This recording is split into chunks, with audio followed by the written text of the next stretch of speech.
From Software has bestowed upon us some of the most creative bosses in gaming, giving them a story with an epic fight that will stay with you long after you finish the game.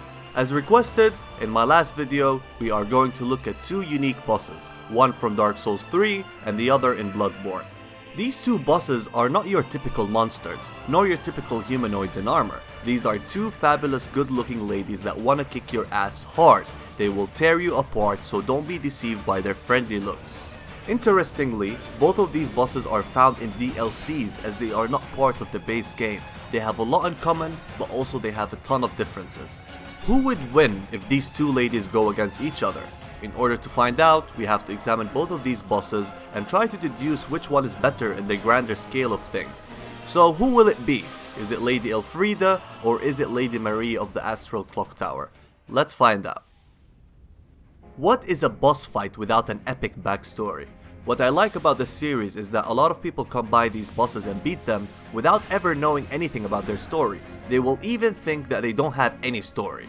But if you look close enough, there are some things you can learn about them. Before the release of Ashes of Ariandel DLC, we knew that Yuria of Londor has two sisters. The sisters are the founders of the Sable Church. It's associated with the dark and hollows and the usurpation of fire, embracing the Age of Men, the Age of Dark. It's the best path for humans in their world, I think. As it turns out, Lady Friede is one of those sisters, although she distanced herself from the Sable Church. The first time you encounter Lady Friede, she will talk to you as a non-hostile NPC. Welcome to the painted world of Ariandel. I am Friede. I have long stood beside our Blessed Father and the rest of the forlorn. But forlorn thou seemeth not, Ashen One. I know not the missteps which led thee to this painted world, but thy duty is all, and thy duty lieth elsewhere. Return from whence thou camest. Ah yes, there is a thing thou shouldst by rights possess. Ours is a chance encounter, to be sure, but perhaps it was meant to be. Let this be a remembrance of this cold world, a thing to help thee bear thy duty. Now, return from whence thou camest. Thou'st a place in that world, and that alone is cause to rejoice. She really wants us gone. What does this remind us of? Priscilla in Dark Souls 1 has an eerily similar dialogue. Thou must returneth whence thou came. This land is peaceful, its inhabitants kind, but thou dost not belong. I beg of thee, plunge down from the plank and hurry home. In case you don't know, Priscilla is also found in a painting, Painted World of Ariamis. This is super interesting and is no coincidence since we also find a similar arena to where you find Priscilla in the Painted World of Ariandel. Another interesting similarity is that both of these bosses use a scythe, which is very rare for a boss. The differences is that Priscilla's scythe inflicts bleed, while Friede's scythe inflicts frostbite. The similarities don't end here.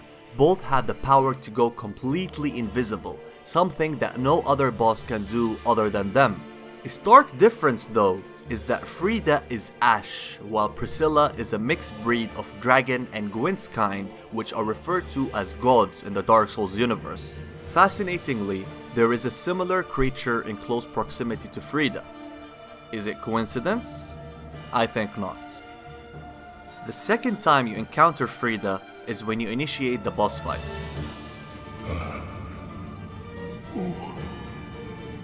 Bring Friede to me, please. Canst thou not see the flame flickering once again? Soon will it surge.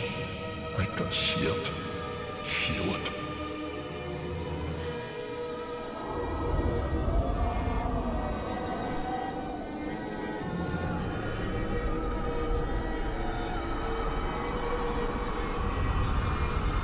Fret not, Father.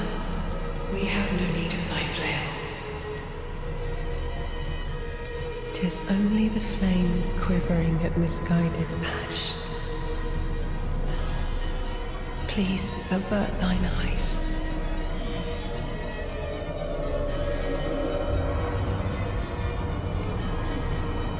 I will snuff out these ashes for good. Now let's go back in time a bit. How did we enter the painting in the first place? It was through Gale. Gale says a couple of fascinating things. Now, Ashen One, I have a kindness to ask of you. My lady lives in the cold land of Ariandel. I need you to show her flame. A proper flame that will burn the rot away. If you truly are ash, then it must be fire that you seek. Fire for Ariandel. Fire for Ariandel. And then the ashes were too. Fundamentally speaking, Gale serves the lady, the painter we find locked up in the painted world of Ariandel. He wants us to give her flame so she can paint a new world. Ariandel himself is the restorer of the painted world of Ariandel. There are two paths for this painting, or as I like to see it, a world created by artificial means. A path to rot, meaning keeping the world as it stagnates or rots away from the effects of time. The other path is fire to Ariandel, and setting the whole place ablaze. Ariandel and Friede decided rot over fire. According to one NPC, Lady Elfriede is the one who convinced Ariandel to choose rot over fire, and rot over fire is what influenced all their actions afterwards. Ariandel made sure to keep the flame in check by diminishing it by using his flail.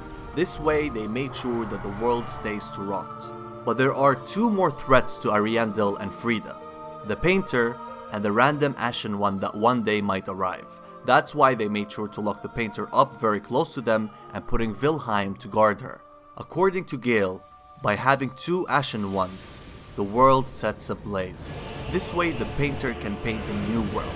This happens if the two Ashen Ones fight until death. The defeated Ashen One will be sacrificed to the flame to act as a catalyst of making the fire go loose in the world and burn it away bit by bit.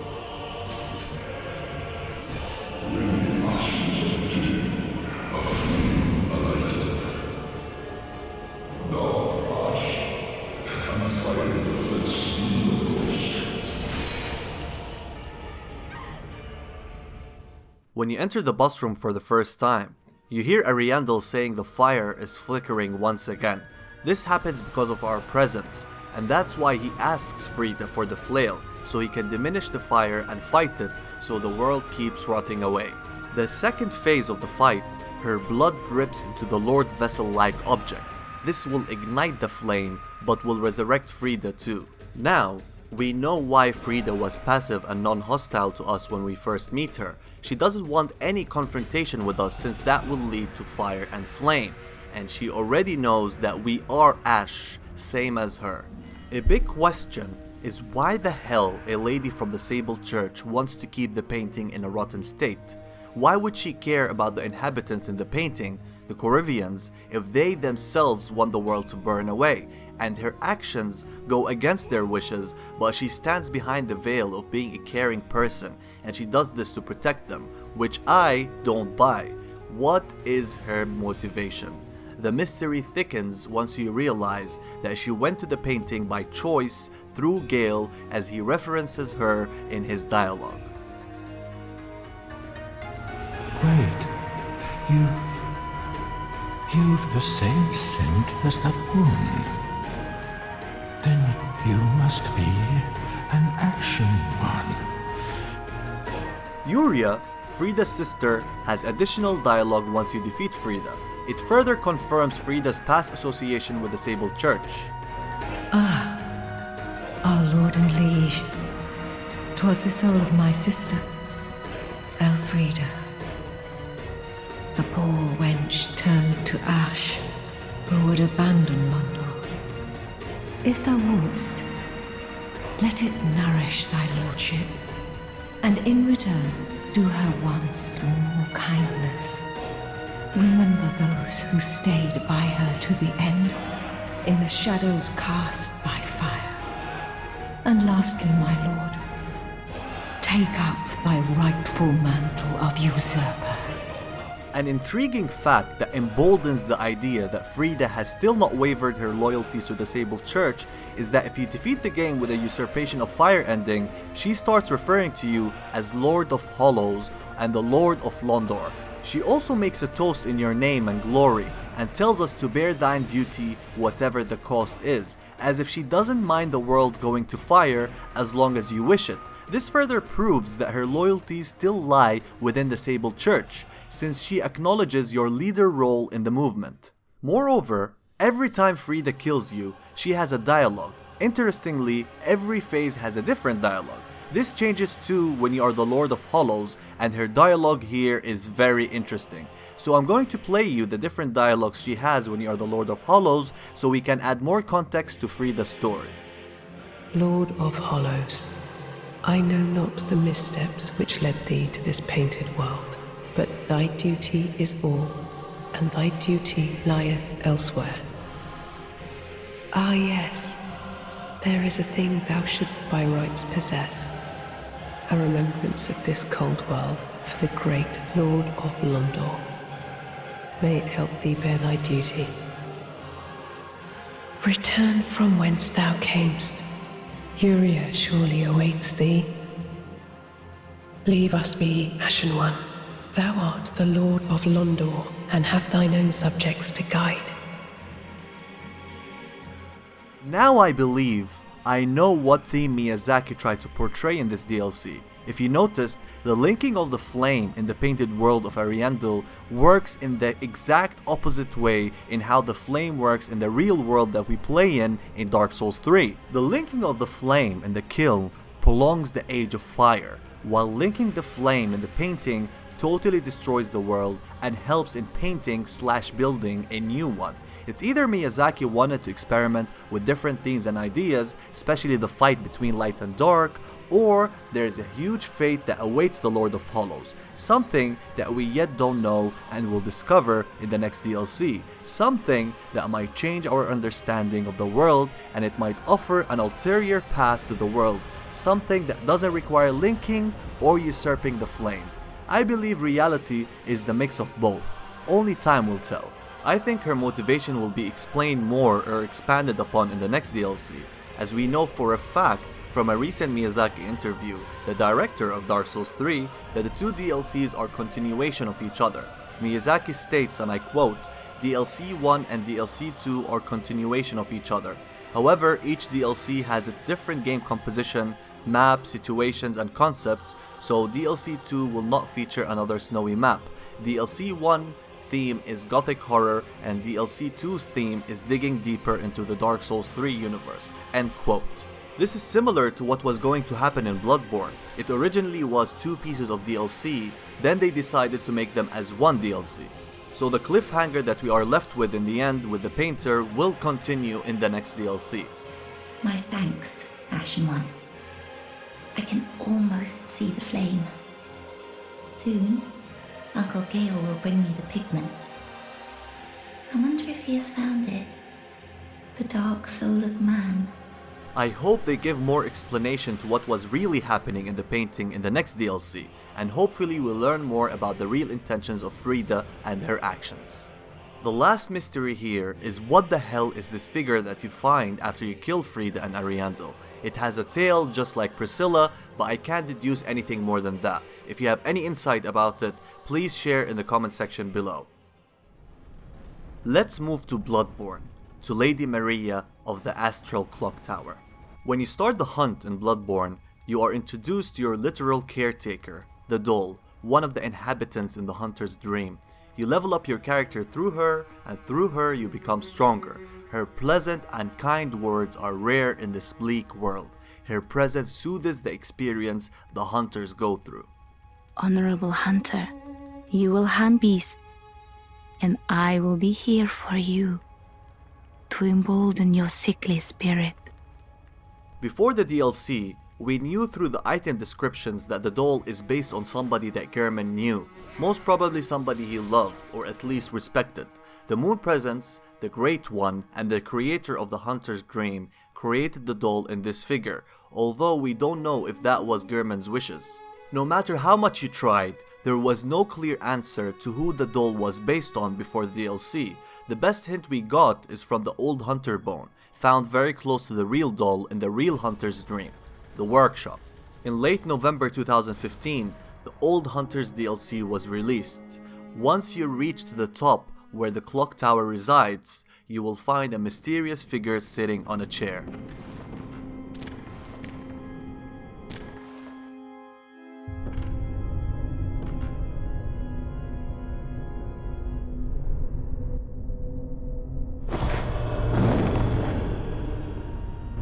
A corpse should be left well alone.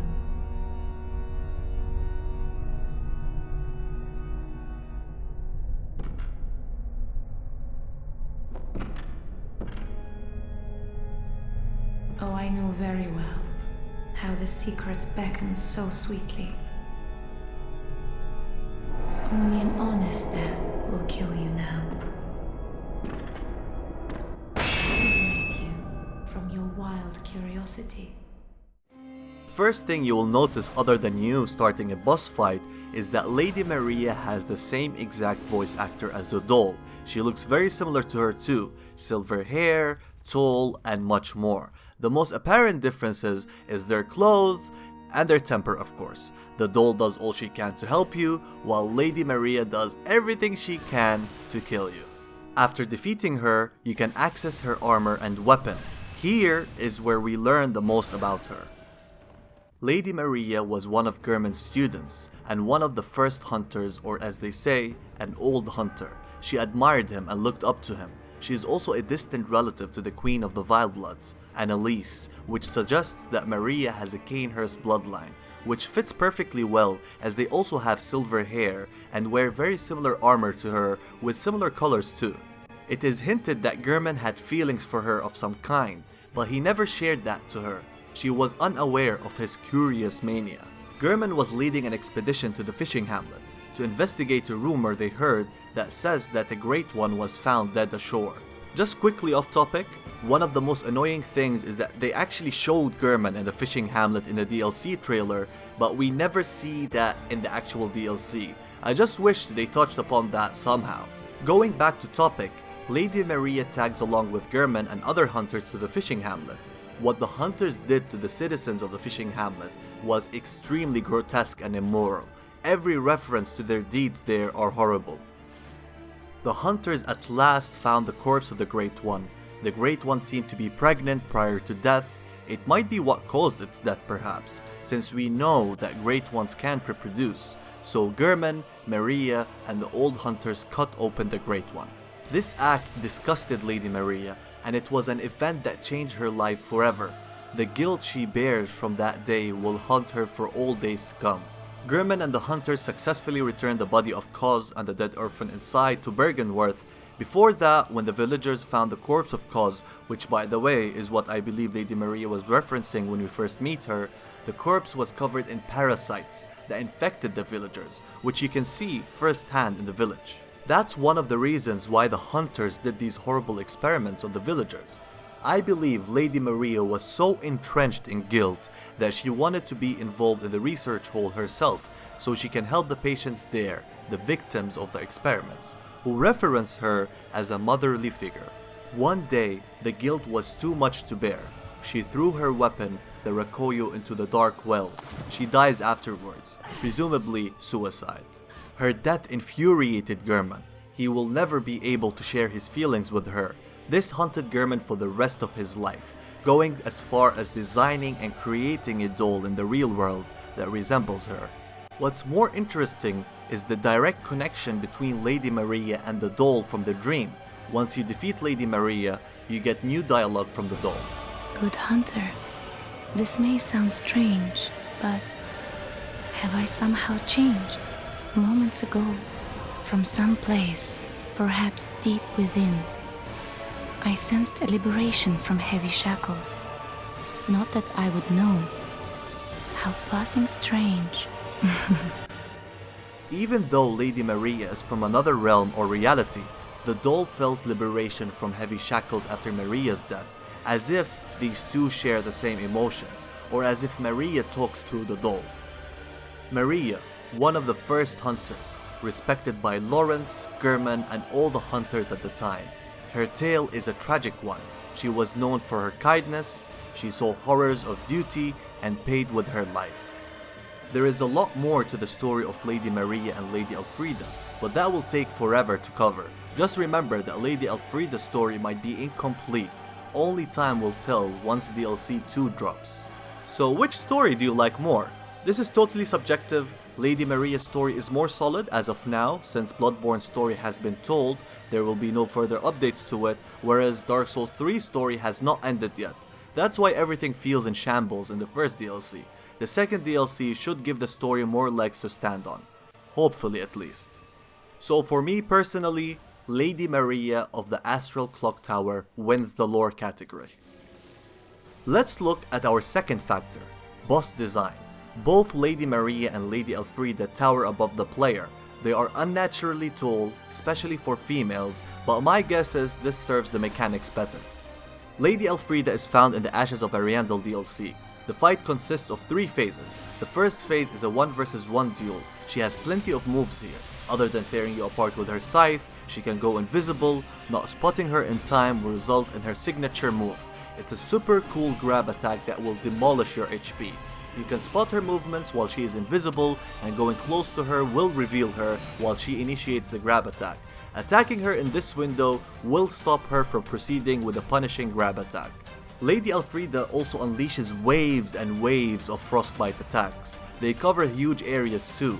Her mobility is insane. She resembles a Bloodborne boss more than a Dark Souls one. She can jump, run, and disappear at will. Her insane speed can also be countered by using a fast weapon yourself. She gets stunned from most attacks, so having a fast weapon will help out a ton. After diminishing her HP to 0, the second phase begins. Ariandel resurrects Lady Elfriede after her blood spills on the flame and joins her in the fight. After the fire burns the room, the area gets wider, so is Elfriede's frost attacks. She mostly functions like in phase 1 but with wider frostbite attacks and an extra healing move. Lady Elfriede and Ariandel share the same HP pool, so hitting either of them will damage them both. Ariandel is easy to dodge, and his AoE fire attacks complements Elfriede's frost attacks, so positioning is everything in this phase. After diminishing their HP to 0, you would expect that the fight has ended, but you're wrong. Phase 3 starts. This time, her name is Black Flame Elfriede. And oh boys, this phase is insane, even in Dark Souls standards. This version is just stronger in every way compared to previous phases of her. She attacks erratically with combos that seem to never finish. She can cast dark magic, which are the most stylish spells I've ever seen in Dark Souls. She also gains another grab attack that slices your neck execution style. Leaving her unchecked means unlimited aggression from her. She has very little openings. The trick is that she is still very easy to stun, but with a slow weapon, this phase becomes unnecessarily difficult. A fast weapon makes this fight go more pleasantly. Across all phases, Lady Elfriede is easily parried. That can be your winning move. Let's move to Bloodborne and into the Old Hunters DLC, all the way to the top where the clock tower resides. There, Lady Maria of the Astral Clock Tower dwells. She has 3 phases, but unlike Lady Elfriede, the phases come naturally in the fight. She will be using the same health bar all through the fight. The first phase of her fight is quite simple. She uses her Recoyo and her Evelyn to damage you. All I can say is that this phase is just very simple and easy. Once she stabs herself, which shows she's just insane by the way, phase 2 starts. The real fight starts here. All of her attacks gain blood effects on them that drastically extends her reach. She can attack from afar, so you're really never safe in the room, and she's super fast and she will catch up to you. She also has additional attacks in this phase. It really feels like you're in an anime in this fight. She really looks cool despite her maniac-like behavior. After damaging her for a while, she hovers up into the air and does something akin to a ritual. And here, Maria is in full force. Some of her attacks have fire damage now, which also further extends her range more. She also gains additional attacks in this phase that are way too cool. She can now put you in a parry stance with some of her attacks. She also jumps and then hovers a bit in the air and then slams you, which causes an explosion too. In general, both of these fights are just very intense and enjoyable. I really love both of them a lot, but when it comes to difficulty, I don't think there is a contest here. Lady Elfriede just blows Lady Maria away in this aspect. Most people I know killed Lady Maria from the first or second try. I beat her first try in NG+5. So despite her very cool fight, she doesn't inflict as much damage as Lady Elfriede, although she can be a nightmare at low levels. Lady Elfriede, on the other hand, might be one of the toughest boss fights in the whole series. I fought her in a high NG+ cycle and she was very tough, especially her third phase. Even if Dark Souls 3 is considered much faster in terms of gameplay compared to its predecessors, Bloodborne is still way faster, and that's why I think Lady Maria is much easier since both of these bosses seem to operate in similar speeds. Boss design is really a tricky thing to judge, because you can have a good boss design but still won't be that fun, and you can have a bad boss design and still be fun, and judging fights on their difficulty alone is not an objective measure to look at. That's why I got rid of the difficulty category altogether from my last video. So I'm going to judge this in terms of variety and how much the boss offers overall. Both of them offer a ton of fun, from their intricate animations to their smart attacks. Each of them had their own unique tricks. By this measure, the winner is Lady Elfriede. She has 3 very different phases, with one of them you fighting a duo. To add a cherry on top, her fight is one of the most challenging in the Dark Souls series, but yet is still fair. So boss design goes to Lady Elfriede. She wins here for me. Tell me what you think is better in your view in the comment section below. The third factor we are going to be judging the ladies on are their weapons, which we can use ourselves after defeating them. I won't go super in depth since I already did videos reviewing these 2 weapons. I'll leave links down in the description. These 2 weapons are literally some of the best weapons ever made by From Software. Both weapons have super unique, never seen before movesets. Lady Elfriede's scythe gives you access to an insane moveset that she actually performs in the fight. The animation is just pure awesome, but not just that, it's also very effective. Lady Maria's Rekoyo is a different beast altogether.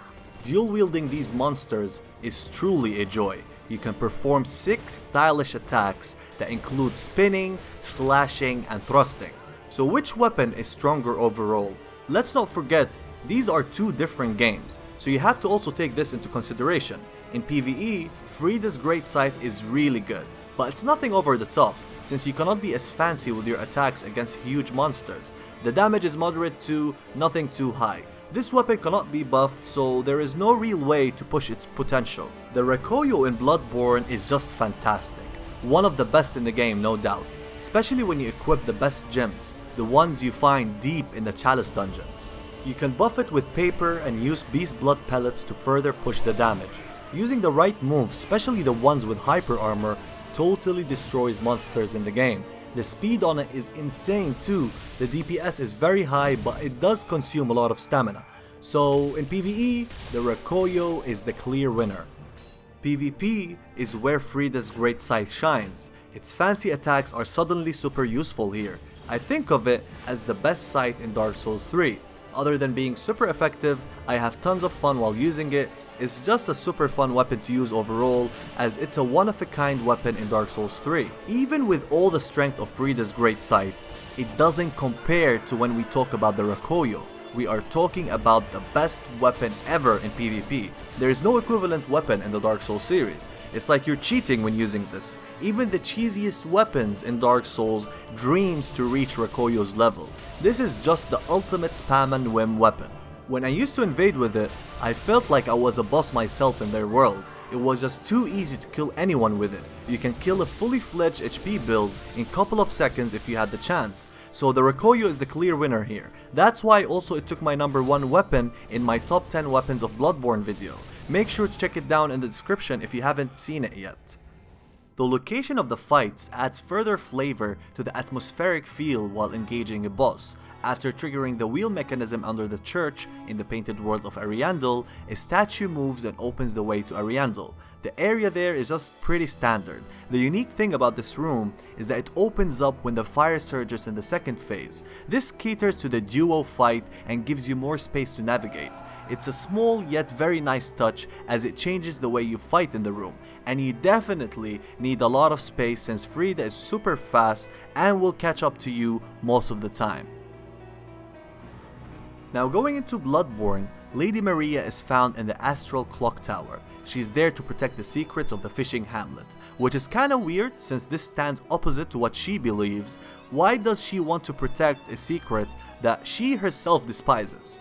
Only Miyazaki knows, but it shows that characters in Bloodborne are more complex than we are led to believe. A striking fact is that when you look at the clock tower from below, it doesn't show that it is actually connected to the fishing hamlet. It's well established that in the Nightmare realm, such as the DLC, areas are layers that are on top of each other that connects in unrealistic ways. The element of verticality ties well with the lore of the game as a whole, since this phenomena is found in the base game too. One proof of that concept is when you pass by here in the DLC. An enemy just appears out of nowhere from above. You will encounter this enemy way later, deep in the fishing hamlet, and somehow this guy slipped from there and dropped down below. Now the actual room that you fight Maria in is also very standard, just like Friede's one. I just like the Victorian look more. Maria can destroy objects in the room, but they play no real factor in the fight. Although both areas are nothing super special, Friede's area wins in this category since it changes throughout the fight while Maria's room stays the same. So Friede is the winner here. The music in the boss fights in the Soulsborne series is one of the things that I truly love. 99% of all of my videos feature only Soulsborne music, which says a lot.